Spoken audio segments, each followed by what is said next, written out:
What is up guys, Utkarsh Kothari here. और आज के इस वीडियो में हम बात करने वाले हैं कि आपकी जो ये एज है, मतलब 9 से 16 साल की एज, उसके अंदर आपके पास कितने इनकम स्ट्रीम्स बन सकते हैं, वैलिड इनकम स्ट्रीम्स बन सकते हैं। फर्स्टली लेट अस सी कि आपके पास ये जो प्रोसेस है उसे परफॉर्म करने के लिए क्या मिनिमम रिक्वायरमेंट्स होनी चाहिए। अभी तो देखा जाए कि आपके पास अभी इनकम आने वाली है, तो वो स्टोर करने के लिए आपको एटलीस्ट एक बैंक अकाउंट तो चाहिए। और जैसे अभी आप थोड़े छोटे हो, मेरे जितने हो, मुझसे छोटे हो या फिर मुझसे बड़े हो, तो उसके लिए आपको, अगर सपोज आपके पास बैंक अकाउंट खुद का नहीं हो या फिर नहीं खोल सकते, तो you can easily use your mom और dad's bank account by their permission. और साथ में आपको एक लैपटॉप या फिर पीसी भी चाहिए। स्मार्टफोन इज लेस प्रेफरेबल, लेकिन अगर आपके पास लैपटॉप पीसी नहीं है तो you can use smartphones and of course a basic network connection. YouTube, देखो YouTube is a great place to make tons of sources of income in itself.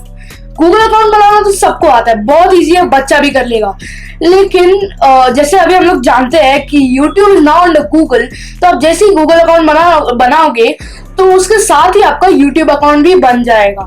तो आपको just क्या करना है, अपना चैनल स्टार्ट करना है। चैनल कैसे स्टार्ट करेंगे, वो एक बहुत बेसिक चीज है, वो तो सबको पता होगा। और सिंपली आपको बस अपने वीडियोस डालना है, कंटेंट अच्छा डालना है, और ये जो वीडियोस है कैसे डालने हैं, कैसे ग्रो करना है यूट्यूब पे, इसके बहुत चैनल्स है, बहुत करोड़ों चैनल्स है यूट्यूब पे खुद पे ही। तो मैं एक अच्छे जेन्युइन चैनल्स के कुछ लिंक्स मैं आपको डिस्क्रिप्शन में दे दूंगा।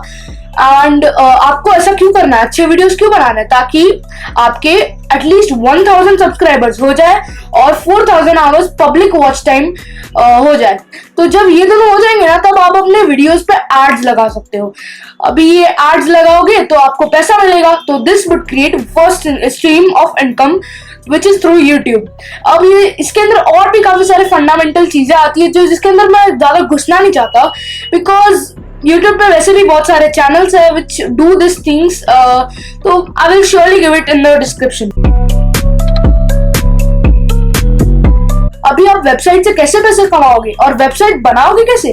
जैसे मैंने अपनी वेबसाइट बनाई है utkarshkothari.com, तो अगर आपको utkarshkothari.com जैसी वेबसाइट बनानी है तो फिर आप सिंपली वर्डप्रेस पे जा सकते हो, wordpress.com। वहां पर आप अपनी फ्री वेबसाइट एकदम प्रो तरह बना सकते हो। वहां पर बहुत टेम्पलेट्स है, मैं उसमें भी ज्यादा घुसना नहीं चाहता, क्योंकि वेबसाइट मेकिंग पे भी बहुत सारे वेबसाइट्स है और बहुत सारे यूट्यूब चैनल्स है। वेबसाइट आप बना लोगे वर्डप्रेस से, और साथ में आपको एक गूगल एडसेंस का अकाउंट चाहिए। आपको गूगल एडसेंस अकाउंट चाहिए ताकि आप मतलब जब भी आप साइन अप करोगे तो वो बाद में आपको एक कोड देगा। आप वो कोड को कॉपी करके अपनी वेबसाइट पे पेस्ट करोगे तो सिंपली वो वहां पर एड्स डिस्प्ले करना चालू कर देगा। वो आपसे सिर्फ आपका बैंक अकाउंट का डिटेल्स मांगेगा, बेसिक डिटेल्स, और फिर आप पैसा मिलेगा और आपको वो डायरेक्टली आपके बैंक अकाउंट में ट्रांसफर हो जाएगा। So this would create another stream of income for you, the ads from your website.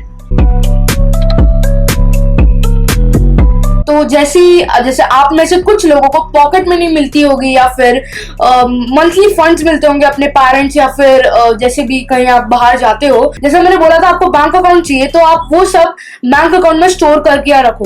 तो अब क्यों स्टोर करना चाहिए आपको, क्योंकि क्या होता है कि बैंक ना उसका 3%, 4%, 7%, 6%, कुछ तो परसेंटेज पर उसका जो मनी है वो एज एन इंटरेस्ट उसके अंदर ऐड करती जाती है। अभी आपको ये देखो, ये जो इंटरेस्ट वाली स्ट्रीम है वो थोड़ी छोटी स्ट्रीम है, बट व्हाइट हैट स्ट्रीम है एटलीस्ट। जैसा कि आप सभी ऑसम लोग जानते हो कि मैं 10 इयर्स की एज से स्टॉक मार्केट्स में इन्वेस्ट करना मैंने चालू कर दिया था। तो वहां से मेरी 2 इनकम स्ट्रीम्स पहले से ही क्रिएट हो चुकी थी। जो है पहला वाला, देखो जब भी कंपनी प्रॉफिट करती है तो वो जो प्रॉफिट बनाती है उसको वो एक प्रॉफिट का भी एक पार्ट करके साइड में रखती है। अब वो जो साइड में रखा हुआ जो पार्ट है वो सारे शेयर होल्डर्स को उनके नंबर ऑफ शेयर्स के हिसाब से वो मतलब बांट देती है। और वो जो बांटा हुआ पार्ट होता है, जैसे सपोज मैं शेयर होल्डर हूँ और मेरे को वो कंपनी ने वो बांटा हुआ पार्ट दिया, तो मेरे को क्या मिला, मेरे को डिविडेंड मिला, उसे डिविडेंड कहते हैं। तो मेरे को डिविडेंड मिला, तो कंपनीज क्या करती है, वो हर 3 महीने में, मतलब साल के हर 3 महीने में आपको डिविडेंड देती है। तो ये हो गई आपकी पहली इनकम स्ट्रीम। अब दूसरी इनकम स्ट्रीम, सपोज हाँ, आपने एक कंपनी का शेयर बाय किया 100 रुपीज पे, और फिर आपने उसे सेल किया 2 साल बाद सपोज 150 रुपीज पे, तो आपका सीपी हुआ, यानी कॉस्ट प्राइस 100 हुआ, और सेलिंग प्राइस यानी जब जो प्राइस पे आपने सेल किया वो हुआ 150। तो CP is less than SP and SP is more than CP, therefore SP minus CP equal to profit, और प्रॉफिट हुआ तो आपका भी प्रॉफिट हुआ, और आपका भी प्रॉफिट हुआ तो मेरा भी प्रॉफिट हुआ। तो आज की इस वीडियो के लिए इतना ही। और बाय द वे मैं आपको एक चीज बता देता हूँ, नॉर्मल जो भी इंडियन है या फिर नॉर्मल कोई भी कैनेडियन अमेरिकन जो भी है, एक नॉर्मल बिजनेसमैन भी कहो या फिर नॉर्मल एम्प्लॉय भी कहो, उनके पास at least at most 2 income streams या फिर 3 इनकम स्ट्रीम्स हो सकती है। लेकिन आप मेरे दोस्तों, आप तो 5 इनकम स्ट्रीम्स पहले ही जान चुके हो, जो आपके इस एज में पूरी तरह वैलिड है। तो ये आपको फाइनेंशियल फ्रीडम का आपका सबसे पहला स्टेप हुआ। अगर आपको वीडियो अच्छी लगी तो लाइक कर देना, और सजेशंस के लिए कमेंट्स में आप डाल देना। तो आज की इस वीडियो के लिए इतना ही। Will catch up in the next one. Piece.